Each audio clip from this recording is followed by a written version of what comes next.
Tapi di sisi yang lain memang ada respon yang berbeda dari pemerintah pusat. Stop dulu komentar masalah ekonomi, stop dulu komentarin. Dengar dong pandangan yang Menteri Kesehatan.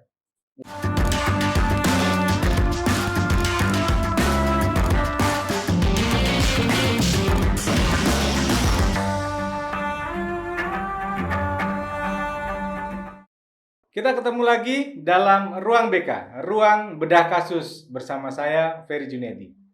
Nah, hari ini kita akan ngobrolin sesuatu yang menarik bagi kita semuanya.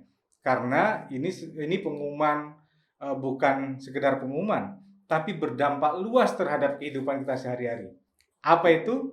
PSBB. Jadi, Gubernur Anies, Gubernur DKI Jakarta tentunya, mengumumkan beberapa waktu yang lalu, tanggal 14 Jakarta akan memberlakukan PSBB penuh. Tarik rem darurat.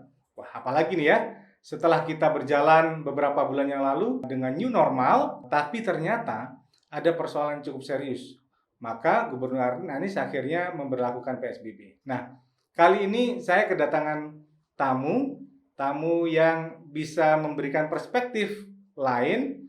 Tentu kita nggak akan bicara soal bagaimana Gubernur Anies secara politik, tapi kita akan membahas tentang PSBB penuh ini dari perspektif hukum tata negara.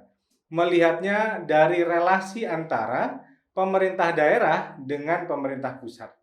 Karena itu saya perkenalkan narasumber kita yang juga concern pada isu terkait dengan regulasi, peraturan perundang-undangan.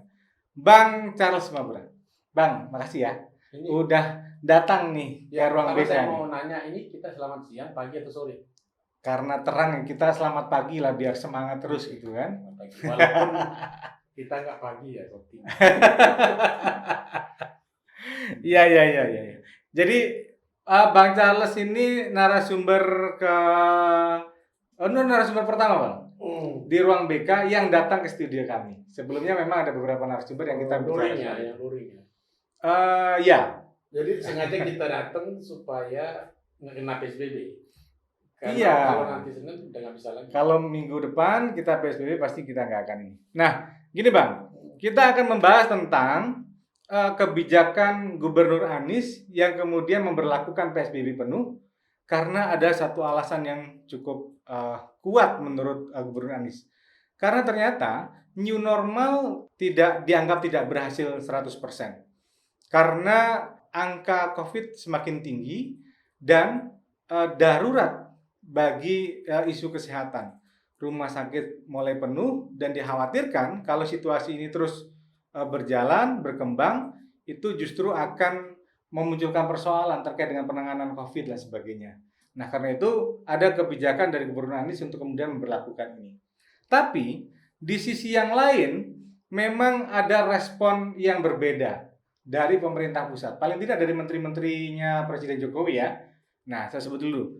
Misalnya Menteri Erlangga Hartarto, ini Menko Perekonomian. Kira-kira meresponnya gini, ini gara-gara PSBB penuh, pengumuman Gubernur Anies beberapa waktu yang lalu, itu justru menyebabkan sentimen negatif terhadap perkembangan ekonomi. IHSG menurun dan sebagainya. Nah, karena itu ada usulan-usulan misalnya dari Pak Erlangga Hartarto supaya diberlakukan 50-50%, 50% work from home, 50% orang tetap berkantor dan sebagainya. Nah, ada juga misalnya Menteri Perdagangan Agus Suparmanto ya, ini akan mengganggu jalur distribusi dan sebagainya. Agus Gumiwang, Menteri Perindustrian juga memberikan respon, berdampak pada industri manufaktur misalnya. Nah, ini kan ada sesuatu yang berbeda ya responnya. Respon Gubernur Anies terhadap situasi kesehatan, memberlakukan PSBB, tapi pemerintah pusat itu masih concern pada sisi ekonomi. Jadi satu sisi pemerintah daerah lebih ke isu kesehatannya, pemerintah pusat pada isu-isu ekonomi. Nah, kita akan bedah ya Bang Charles ya. Secara hukum bagaimana sih relasi antara pemerintah pusat dan daerah itu sebenarnya? Ya, terima kasih Bung Ferry Junedi sudah mengundang ke Ruang BK ya. Saya kira ini ruang bimbingan konseling, ternyata bedah kasus. Kita bedah kasus. Saya berharap saya mau konsultasi, malah akhirnya. Gini, jadi kan kita harus tarik ke belakang dulu. Ya, jadi sebelum kita bicara lebih lanjut, tarik ke belakang dulu ketika dulu kita berdebat tentang PSBB itu sendiri itu pertama kali mau diterapkan. Nah, begitu kita sudah running, jalan, sudah new normal segala macam, ternyata kita akan balik lagi ke belakang. Saya akan mengulang lagi ya memori kita bersama tentang PSBB itu. Jadi ada PP 21 2020, ya, kemudian ada Permenkes 9 2020 tentang tata cara pengajuan PSBB yang intinya gini, bahwa PSBB itu dengan persetujuan menteri yang mengurusi bidang Kesehatan. Iya, waktu itu Menkes ya. Menkes. Semua harus izin ke Menkes untuk melakukan PSBB. Jadi semua daerah kemudian berbondong-bondong bikin kajian. Ya, kajian itu kan berdasarkan epidemiologi, efektivitas, kemudian dukung sumber daya, teknis, operasional, pertimbangan politik, ekonomi, sosial, budaya, pertahanan, keamanan. Itu diajukan ke Menkes. Kan begitu ya.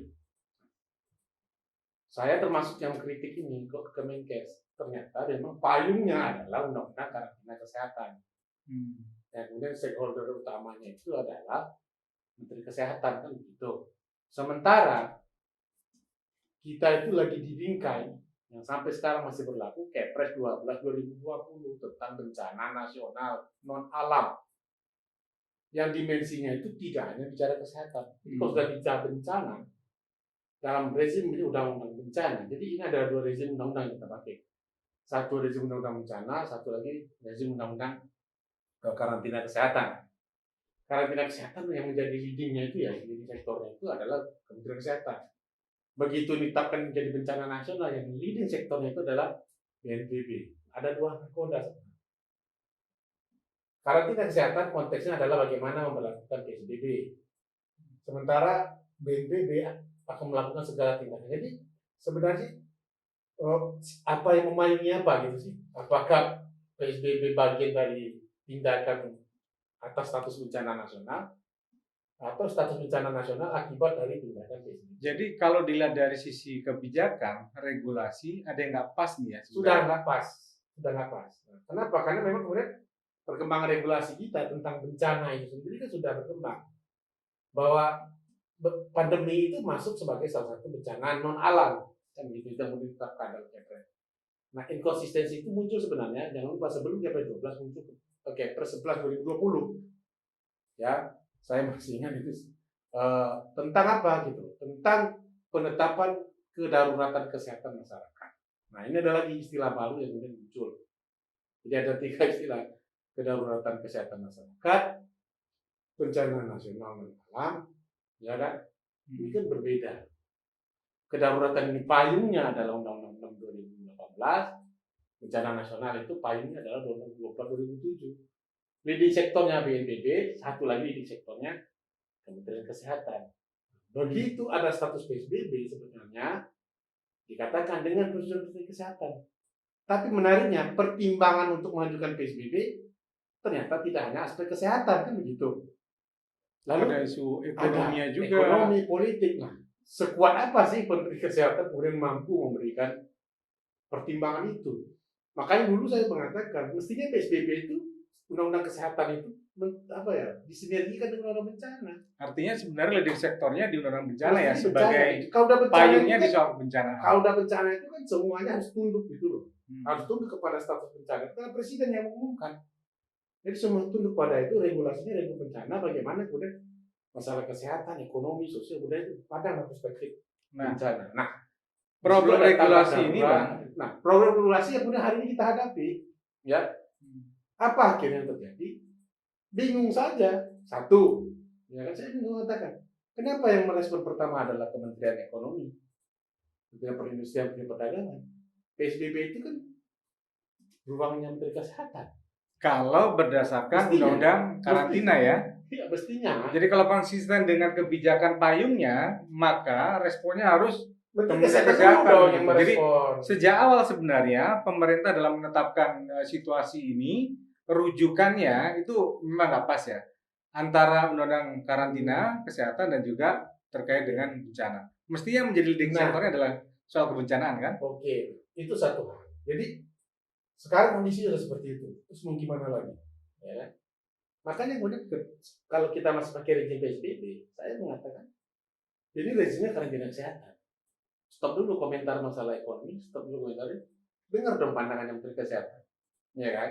Nah yang jadi masalah, ini kan juga debat ini, saya sudah baca-baca ya, tapi mohon nanti dikoreksikan. Perpanjangan PSBB ataupun penetapan PSBB yang sekarang mau besok dilakukan oleh Pak Anies itu apakah perpanjangan atau penetapan PSBB baru? Ya kan? Karena memang PSBB itu kan 14 hari, ya. Sehingga kalau dia penetapan PSBB baru, apakah memang butuh izin lagi dari Menteri Kesehatan? Kalau menurut statementnya Gubernur Anies, Bang, tarik rem darurat artinya apa? Lanjut dong, Bang, dari yang kemarin sudah berjalan kan? Nah, karena pemberlakuannya kan cuma 14 hari. Berarti kalau mau diperpanjang lagi, ini nggak ada tuh. Diperpanjang itu apakah menjadi kewenangan mutlaknya gubernur atau berlaku lagi syarat untuk dengan persetujuan itu gitu. Karena kan di sini kan, jadi, nah kalau ini juga bisa depan kita bisa. Oh ini bukan perpanjangan. Kemarin kita sudah masa transisi ya, masa transisi. Termasuk ke daerah lain ini juga akan menjadi begitu akan memperlakukan lagi. Itu kan artinya ada PSBB baru. Ya PSBB baru kemarin udah lewat, akhirnya ngajukan lagi ke Menteri Kesehatan. Ini akan jadi debat tersendiri. Apakah perlu persetujuan Menteri Kesehatan atau Gubernur Anies tetapkan terus itu berlaku begitu saja? Tapi dasarnya apa kalau misalnya Gubernur Anies dia akan kewenangannya? Karena memang kan di dalam undang-undang karantina kesehatan juga dikatakan dia mengusulkan. Nah ini jadi lalu bisa dia letakkan sendiri nggak? Ya. Kalau menurut undang karantina kesehatan bisa nggak? Iya, berdasarkan PP-nya itu tadi dengan persetujuan itu berlakunya kapan? Apakah yang kemarin saja atau sekarang juga? Ini yang harus kita diskusikan lagi. Jadi kalau ini kita pakai rezim yang normalnya, kalau ini dianggap sebagai PSBB baru, saya mengatakan itu harus dengan persetujuan Menteri Kesehatan. Tapi bisa kan juga ini dibaca sebagai perpanjangan nah, dari regulasi yang mengatur apakah ini perpanjangan itu seperti apa, nggak ada. Mungkin begitu, nggak ada. Belum ketemu lah ya. Nah, tapi terlepas dari itu semua. Tapi sebelum ke sana, Bang, sebenarnya kita lanjutkan ya obrolannya. Kalau begitu, penetapan PSBB yang sekarang dilakukan oleh Gubernur Anies itu, menurut Bang Charles, dia harus minta izin kembali ke Kementerian Kesehatan atau dia bisa menetapkan sendiri? Kalau saya karena dengan dasar ini perpanjangan begitu. Ya, semestinya kalau saya ya, sepanjang itu tidak diatur oleh peraturan perundang-undangan, ya, saya ingin mengatakan begini. PSBB besok yang ditetapkan bagi saya PSBB baru. Ya. Bukan perpanjangan, karena tidak ada pengaturan tentang mekanisme perpanjangan PSBB. Itu kan juga diberlakukan dalam 14 hari itu. Artinya, jadi dalam kacamata saya membaca regulasi ini ya, pokoknya setiap daerah mau menetapkan PSBB, berapa kali pun dia mau PSBB, dia harus minta dengan persetujuan Menteri Kesehatan. Nah, jadi tapi PSBB transisi yang lalu, Bang, itu kan tidak dengan penetapan PSBB transisi kan nggak dikenal di dalam peraturan ini, yang juga kadang-kadang aneh-anehan juga kita. Ini yang susah sih. PSBB total, PSBB transisi, setahu saya nggak ada istilah itu. Dalam peraturan yang ada, baik Kepres maupun PP maupun undang-undang, PSBB transisi total itu istilah nggak ada ya? Istilah apa aja? Istilah mau bilang istilah politik atau apa ya? Untuk mengatakan kita apa ya? Sudahlah, ini kalau sesuatu yang kemudian coba dibungkus secara politik, sebenarnya udah nggak PSBB, tapi belum berani juga dibilang kita masih dalam darurat ya, sehingga butuh PSBB, tapi ada desakan normal, dibilang lah transisi kan begitu. Terus diperpanjang terus gitu. Pas sementara kan kalau kita lihat ya, kan PSBB itu ada syarat minimalnya, sekolah, keagamaan, sama apa keramaian segala macam itu. Kan masih berlaku kemarin, ya kan? Nah, sudahlah itu sebagai saya itu gimmick bukan gimmick ya, terminologi yang kemudian nggak punya dasar hukum juga, termasuk Pak Anies juga bilang PSBB total, tarik rem darurat, apalagi itu. Karena di dalam yang ada itu karena PSBB ya PSBB gitu. Kalau itu di bengkel, Bang, tarik rem darurat. Jadi kalau baca PP-nya PSBB ya PSBB. Artinya kalau begitu, nggak ada total, nggak ada setengah, ya. Apa parameter total, apa parameter setengah, apa total. Kalau kemudian Bang Charles menilai bahwa tidak dikenal istilah-istilah yang perpanjangan PSBB dan sebagainya, mekanisme perpanjangan dan sebagainya, karena itu PSBB yang dilakukan oleh Gubernur Anies hari ini itu mesti akan dilakukan. Iya, yang akan dilakukan oleh Gubernur Anies tanggal 14 nanti, Iya, mesti minta izin ke Menkes dulu. persetujuan Menkes. Oke. Kenapa? Ini kita kan harus juga lihat. Makanya kemudian bahwa ini dengan persetujuan itu kan ada fungsi koordinasi juga yang harus dijalankan. Oke. Ya. Jadi gubernur tidak bisa dia jalan sendiri begitu. Jadi ini kan hari ini saya mengatakan ini gubernur mencoba mendeklarasikan ya kepada publik lah, termasuk juga mengirim sinyal kepada pemerintah pusat, saya ingin melakukan PSBB. Tapi dalam relasi komunikasi pemerintah pusat dan daerah, seperti sebelum deklar itu, saya mengatakan juga ya, ini koreksi juga. Pak Anies ya mestinya kan apa nggak bisa rapat dulu loh, rapat dengan kementerian kan ada evaluasi gitu ya. Lalu nyatakan saya mau lakukan PSBB. Kenapa? Keinginan beliau untuk melakukan PSBB lagi itu benar, bisa diterima secara hukum, bisa diterima secara faktual, sosiologi, politik. Kenapa? Karena itu kewenangan dia. Jadi dia selaku kepala daerah kan juga bertanggung jawab ya sebagai kepala daerah otonom. Dia tahu wilayahnya dan menguasai ini, ya. Betul di ibu kota. Dan sebagai kepala daerah yang otonom, dia bisa menyatakan itu demi kepentingan rakyat dan kesejahteraan melindunginya. Itu kalau baca Undang-Undang Pemda, salah satu kewajiban kepala daerah itu kan melindungi ya masyarakat, tertiban umum segala macam. Dalam konteks itu untuk melindungi masyarakatnya, dia punya inisiatif untuk memberikan PSBB. Tapi begitu dia hendak mengeluarkan kebijakan, mungkin dia mampu juga membaca sejauh mana efek kebijakan ini terhadap internal maupun eksternal. Nah di daerah manapun, ya, tidak hanya Jakarta, itu mesti dibaca. Jadi nggak mungkin tiba-tiba kemudian suatu daerah serta-merta sekarang kita kan negara kesatuan. Kita itu nggak bisa melokalisir daerah kita sendiri saja tanpa kemudian kita berkomunikasi dengan daerah sebelah ataupun atasan. Jadi dalam konteks fungsi kepala daerah itu dia punya inisiatif itu benar. Dalam konteks dia wakil pemerintah pusat di daerah, mestinya kan dia dalam tanda petik ya. Ada koordinasi. Ya. Dan saya pikir ini juga harus dilakukan supaya saya juga kritik ini. Kenapa kemudian pemerintah pusat, menteri-menteri itu kok reaksional juga gitu merespon itu. Kan tinggal dibilang ke Pak Aniesnya, Pak Anies kan yang berwacana di publik dong. Dia kan jadi nonton begini kan bingung ya. Sebenarnya siapa sih yang berwenang untuk menentukan PSBB? Akhirnya kan terbelah. Nanti ada yang pro pemerintah pusat, pro pemerintah daerah. Dan hal ini pemerintah DKI. Nah mestinya kan ini nggak bagus bagi saya. Mungkin dia kelepasan mendeklarasikan itu untuk menyatakan beberapa PSBB. Lalu setelah itu mesti pemerintah pusat manggil dong. Presiden kan bisa manggil gubernur, ya. Panggil rapat di istana, koordinasi apa alasan Anda untuk mengajukan ini lagi. Sebelum direspon juga. Jadi kan enggak, menteri kita juga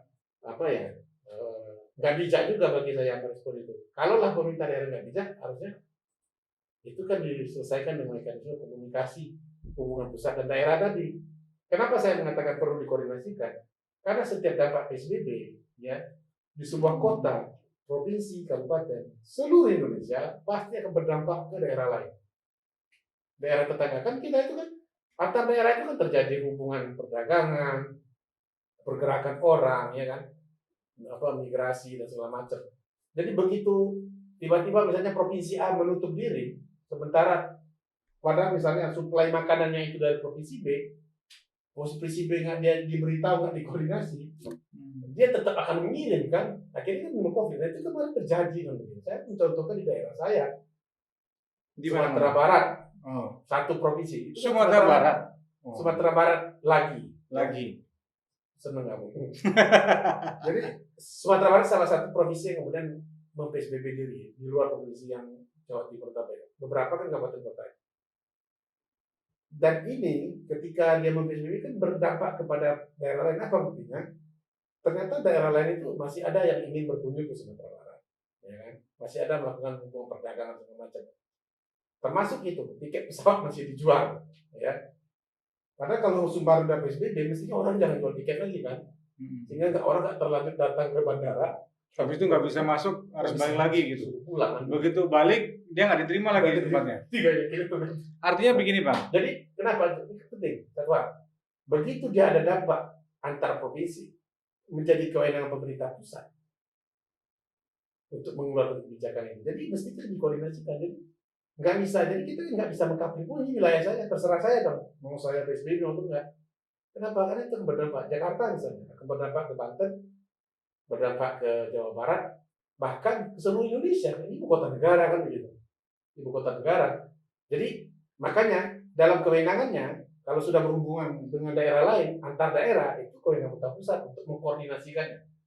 Begitu juga kabupaten kota, ada satu kabupaten yang mau PSBB, itu harus koordinasi dengan gubernur supaya gubernur bisa melakukan mitigasi. Ya. Oh daerah itu mau PSBB, jadi kalau anda mau berdagang mau gitu macam-macam itu. Nggak dikapling-kapling begitu juga. Gitu. Artinya ini soal pengumuman Pak Anies ini kan kita bisa lihat dari banyak perspektif ya. Ya.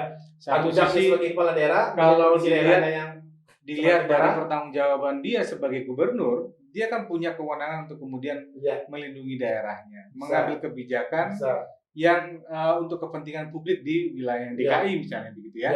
Tapi dari sisi yang lain sebenarnya kalau kita bicara soal relasi pusat dan daerah, ini kan daerah kan tidak berdiri sendiri. Ada pemerintah pusat, ada pemerintah daerah. Ada relasi antara pemerintah pusat dan daerah. Nah, mestinya dalam konteks ini kan fungsi koordinatif sebagai daerah dekonsentrasi juga itu menjadi salah satu sebagai wakil pemerintah pusat di daerah. Kan kalau wakil pemerintah pusat di daerah, seluruh kebijakannya itu kan mesti dia dalam tanda petik dia laporkan ke. Nah makanya itu tadi itu filosofinya kenapa kemudian PSBB itu harus dengan persetujuan Menteri Kesehatan supaya bisa Menteri Kesehatan menimbang. Cuma jadi masalah pertimbangan Menteri Kesehatan itu udah nyampe ke aspek politik, ekonomi macam. Makanya saya mengatakan ini salah desain, mestinya koordinasinya ke BNPB. Tapi celaka lagi kita. BNPB sudah masuk sebagai anggota komite. Sudah ada lagi lembaga baru yang ngurusin COVID ini. Komite Pemulihan Ekonomi. Yang ketua harian pelaksananya Menteri BUMN. Nah itu masalah lagi. Jadi memang makanya akhirnya kemudian jangan salahkan juga terkesan kepala daerah manapun begitu dia menetapkan PSBB di daerahnya, ya tidak hanya apa Anies ya, di daerah-daerah potensial misalnya seperti Surabaya, Makassar, Medan ya, itu pemerintah pusat akan banyak sekali perspektif komite penanggulangan ekonomi dan komentar juga Menteri dalam hal ini kan Menteri BUMN, Pak Erlangga itu kan sebagai ketua komite, Pak Ketua Pelaksana kan Menteri BUMN, sebagai Menko dia akan bicara, Menteri Kesehatan akan bicara, Menteri Perhubungan juga akan bicara. Nah makanya kemudian kepala daerah menjadi seperti dikeroyok, ya itu jadi Menteri Perhubungan apa? Ternyata dia masih buka izin lalu lintas darat, udara dan laut kan? Itu kan juga tidak terkoordinasikan oleh Menteri Kesehatan. Begitu Menteri Kesehatan memberikan persetujuan, Menteri Perhubungan itu kejadian dulu. Jadi sebenarnya secara teknis kebijakan, regulasinya, kesalahan dalam merujukan kebijakan, apakah menggunakan undang karantina atau undang-undang terkait dengan kebencanaan, itu juga berdampak lebih luas lagi ya.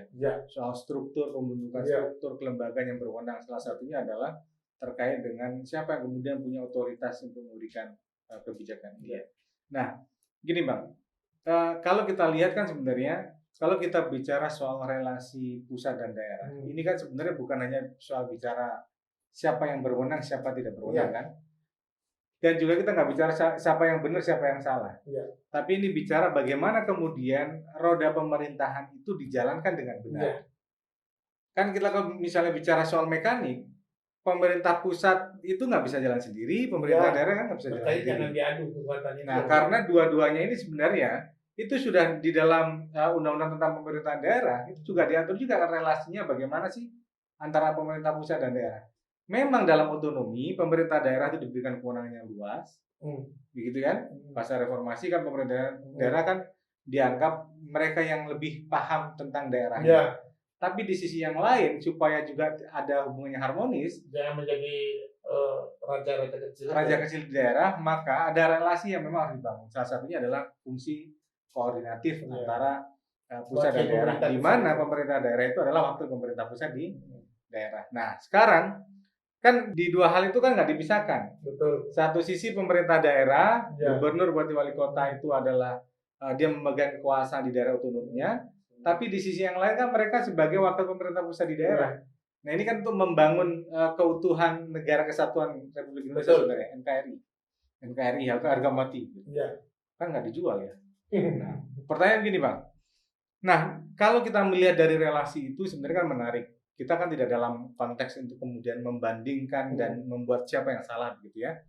Nah, sekarang ini udah terlanjur lah ya. Iya. Pak Anies sudah mengumumkan ini PSBB akan diberlakukan 14 September nanti. Tapi juga menteri-menterinya Pak Jokowi sudah komentar. Tapi kan masih ada waktu nih menjelang tanggal 14 ini September. Apa yang mesti dilakukan dalam konteks relasi pusat dan daerah dalam waktu yang kalau saya sih segera berkoordinasi. Apakah Pak Anies yang melapor atau pemerintah pusat yang manggil? Jadi jangan juga saling ngintip-ngintip begitu ya. Ngintip kayak jaga gengsi gitu. Iya. Kita ini kan tidak pada posisi gengsi-gengsian. Karena kebijakan ini itu kan sangat-sangat tergantung dari seluruh stakeholder yang tadi saya katakan.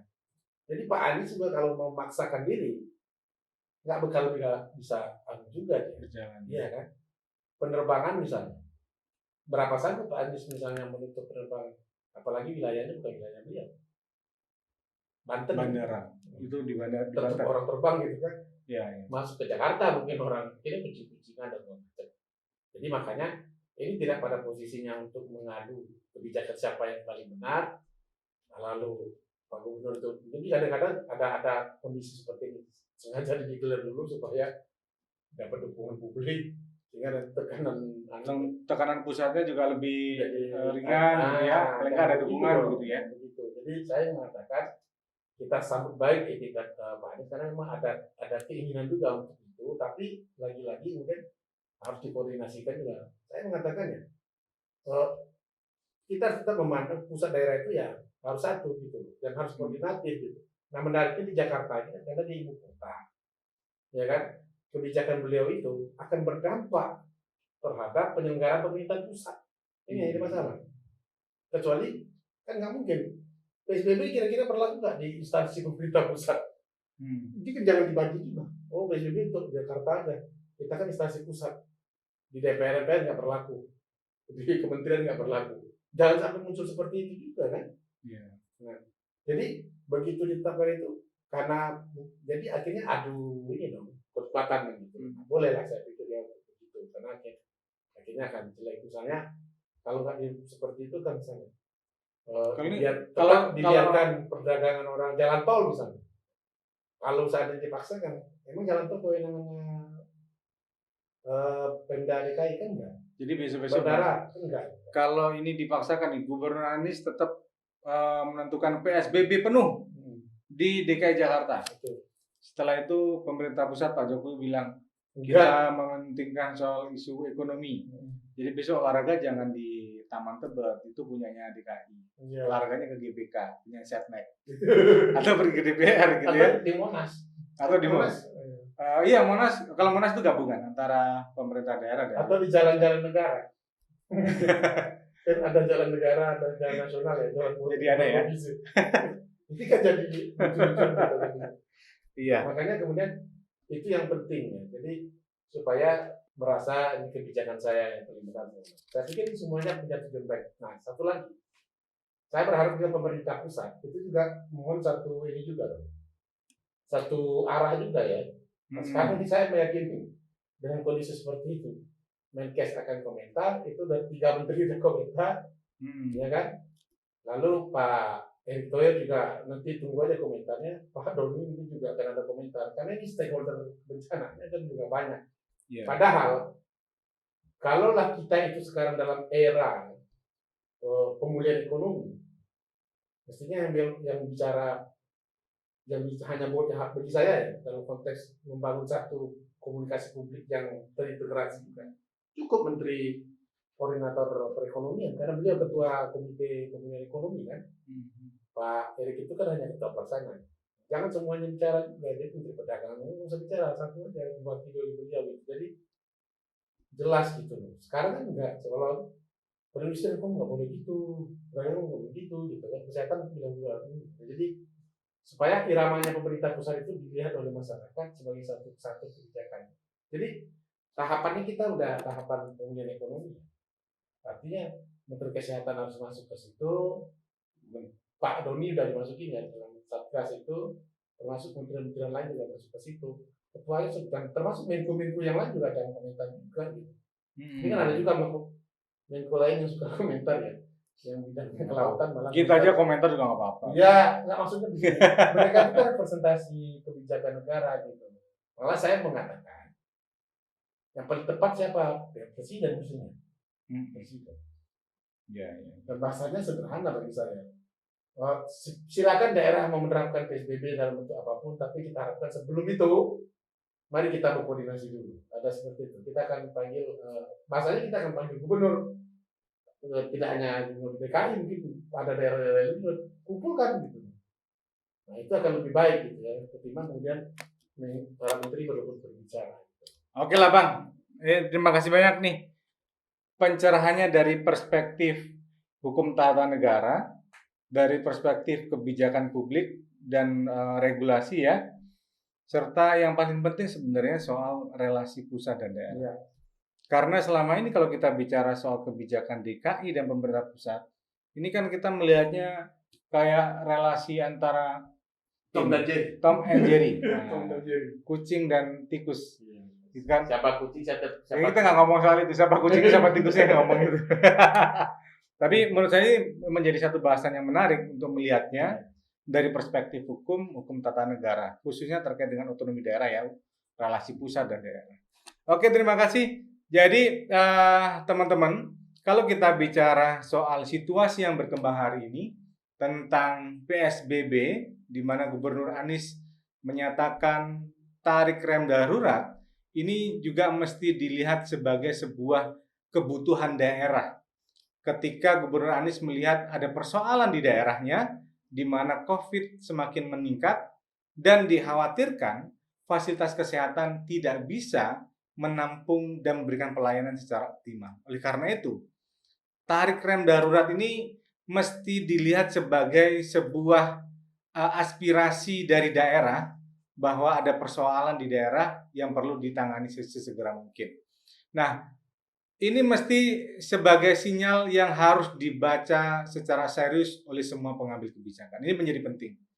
Kita hari ini membicarakan soal PSBB ini, mestinya bukan hanya melihat soal siapa yang berwenang, apakah Gubernur Anies berwenang dalam menetapkan PSBB, apakah harus minta izin kepada Menteri Kesehatan untuk menetapkan status PSBB dan itu bisa diberlakukan seperti PSBB di gelombang pertama lalu begitu.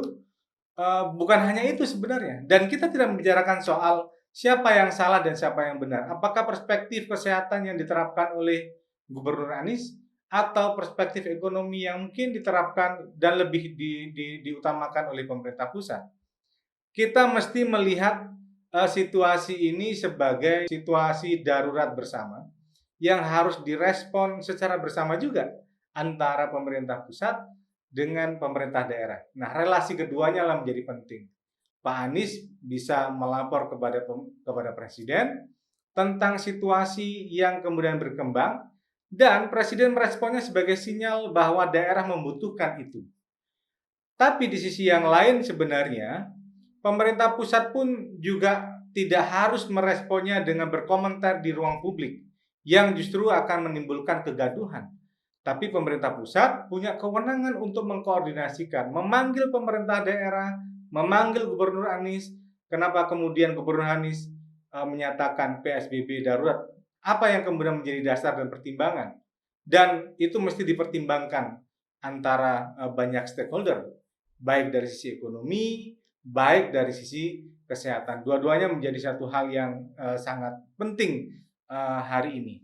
Nah, karena itu ini mesti dikoordinasikan mumpung belum berjalan.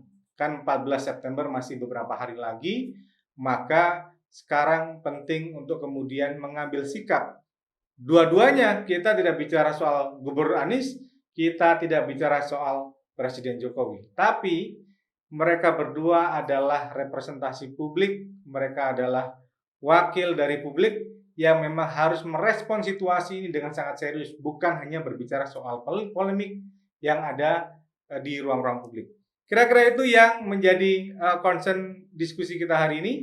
Nah, kita lihat semoga ini akan menjadi kebijakan yang baik dan diambil melalui keputusan yang baik juga oleh banyak stakeholder. Sampai ketemu lagi di ruang BK berikutnya.